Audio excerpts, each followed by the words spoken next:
ஆஹா ஆரம்பிச்சுட்டாரோடா. இனிமே எல்லாமே சாமி வந்துருமே. கடவுளே போச்சுடா இன்னைக்கு.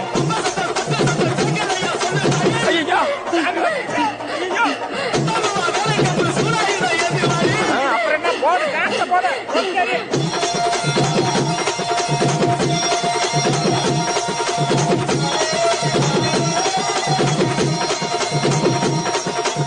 அண்ணா அஜித்தண்ணா விடாதண்ணா, இன்னொரு வாட்டி ஏத்தி அடிங்க. எல்லாருக்கும் இன்னொரு வாட்டி சாமி வந்து போட்ட போட்ட.